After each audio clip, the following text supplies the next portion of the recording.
ഒരു social message കൊടുക്കുന്ന സിനിമയാണ്. പൊട്ടിച്ചിരിയൊന്നുമല്ല, മീഡിയം കണ്ടിരിക്കാൻ കൊള്ളാം, ബോറടിക്കാൻ അങ്ങനെയൊന്നുമില്ല. ബിജുമേനോൻ സുരാജ് കോമ്പോ നന്നായിട്ട് വർക്കൗട്ട് ആയിട്ടുണ്ട്. ഒരു 2 മണിക്കൂർ കണ്ടുകൊണ്ടിരിക്കാം, സമയം ഇപ്പോൾ ആവറേജ് മൂവിയാണ്, നന്നായിട്ടുണ്ട്. ബിജുമേനോൻ തകർത്തിട്ടുണ്ട്, കുഴപ്പമില്ല. ഓക്കെ, വലിയൊരു ഇതില്ല, ബിജുമേനോനാണ് മെയിൻ ആയിട്ടുള്ളത്. കൊള്ളാം, കുഴപ്പമില്ല. ക്ലൈമാക്സ് ഇതിനൂടെ വിട്ടറാക്കി കൊള്ളായിരുന്നു. ഫാമിലി മൂവി കൊള്ളാം, കുഴപ്പമില്ല. അത്യാവശ്യമുണ്ട്, വലിയ കോമഡി ഇല്ല. ആവറേജ് പടമാണ് ബ്രോ, അത്രയ്ക്ക് വലിയ ഗുമ്മൊന്നുമില്ല, പ്രതീക്ഷ ഗുമ്മൊന്നുമില്ല. അല്ല ആദ്യം ട്രയലൊന്നും കണ്ടില്ല, അല്ലാതെ ഫസ്റ്റ് ഹാഫ് മാത്രം പൊട്ടിച്ചിരിയൊന്നുമല്ല, മീഡിയം. എൻ്റെ ഫസ്റ്റ് ഹാഫിൽ ഒരു ചെറിയൊരു ലാഗിങ് ഉണ്ടായിരുന്നു, പിന്നീട് കൊള്ളാം ബ്രോ. ഒരു ആവറേജ് ആണ് മൂവി, ഫാമിലിക്ക് ഇഷ്ടപ്പെടും. ഫാമിലി ഓഡിയൻസിന് പറ്റിയൊരു പടമാണ്, ഫാമിലി ഓറിയന്റഡ് സബ്ജക്റ്റാണ്. കൂടുതലൊന്നും കൊള്ളാം, ഒരു 2 മണിക്കൂർ കണ്ടുകൊണ്ടിരിക്കാം, സമയം. കോമഡീസ് കുഴപ്പമില്ല ബ്രോ, കോമഡീസ് അവിടെ ഇവിടെയൊക്കെ കോമഡീസ് ഉണ്ട്, കുഴപ്പമില്ല. നല്ല മൂവിയാണ്, കണ്ടിരിക്കാം. കോംബോ ഒക്കെ വർക്കൗട്ട് ആയിട്ടുണ്ട്. നല്ല ബിജുമേനോൻ സുരാജ് കോംബോ നന്നായിട്ട് വർക്കൗട്ട് ആയിട്ടുണ്ട്.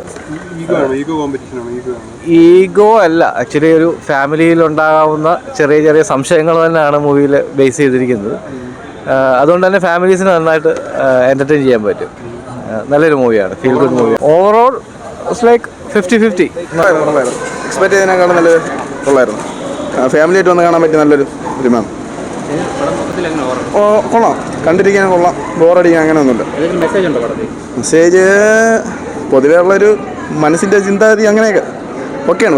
വളരെ നല്ല സിനിമയാണ്, വളരെ നന്നായിട്ട് എടുത്തിട്ടുണ്ട്. വളരെ രസകരമായിട്ട് അതിങ്ങനെ ഓരോ സംഭവങ്ങളും ഒന്നിനു പുറകെ ഒന്നായിട്ട് വന്നിട്ടുണ്ട്. നമ്മുടെ നിത്യജീവിതത്തിൽ നമ്മുടെ സംശയം രോഗം മനുഷ്യരിൽ ഉണ്ടാക്കാവുന്ന ഒരു ആഘാതത്തിൻ്റെ ഒരു പഠനവും കൂടിയാണ് ആ സിനിമ. അതേപോലെ നമ്മളൊരു പോലീസ് സ്റ്റേഷനിൽ ചെന്ന് കയറുമ്പോൾ നമ്മൾ വിചാരിക്കും നമ്മുടെ കാര്യം മാത്രമേ ഉള്ളൂ, നമുക്ക് എന്തോരം പ്രയാസം നേരിടുന്നത്. അവിടെ നിൽക്കുന്ന അത് പരിഹരിക്കേണ്ടുന്ന ഉദ്യോഗസ്ഥർ, ആ പോലീസ് ഉദ്യോഗസ്ഥന്മാർക്ക് എന്തോരം മനോവ്യതയായിരിക്കും അവിടെ ഉണ്ടാകുന്നതെന്നുള്ളതിൻ്റെ ഒരു വിശകലനം കൂടി ഈ സിനിമയിൽ കിട്ടുന്നുണ്ട്. വളരെ നന്നായിട്ടുണ്ട്, ഗംഭീരം, അടിപൊളിയാണ്. നല്ല സൂപ്പർ സിനിമയാണ്, നല്ല കഥയും തിരക്കഥയും എല്ലാം. പിന്നെ ഒരു സോഷ്യൽ മെസ്സേജ് കൊടുക്കുന്ന സിനിമയാണ്. ബിജുമേനോനും സുരാജും എല്ലാം നന്നായിട്ട് അഭിനയിച്ചിട്ടുണ്ട്. ഈഗോ ക്ലാഷ് എന്ന് വേണമെങ്കിൽ പറയാം. ഒരു അയൽവാസികൾ തമ്മിലുള്ള ഈ പറഞ്ഞ അയലത്തെ അദ്ദേഹം മറ്റുള്ളവൻ്റെ വീട്ടിൽ നിന്ന് നടക്കുന്നു എന്നൊക്കെയുള്ള അതാണ് ഈ സിനിമയിൽ കാണിക്കുന്നത്. ബിജുമേനോൻ സുരാജിൻ്റെ പെർഫോമൻസ് ഒക്കെ അടിപൊളിയാണ്. പിന്നെ സെക്കൻഡ് ഹാഫ് കൊള്ളാം, നല്ല എൻ്റർടൈനറാണ്. പിന്നെ ക്ലൈമാക്സ് ഒക്കെ ആകുമ്പോഴത്തേക്കും ആ ഒരു ഫീൽ നമുക്ക് കിട്ടുന്നുണ്ട്. ഫീൽ മീൻസ് ആ ഒരു കഥയിലേക്ക് കറക്റ്റായിട്ട് എത്തുന്നുണ്ട് ലാസ്റ്റ് ആകുമ്പോൾ.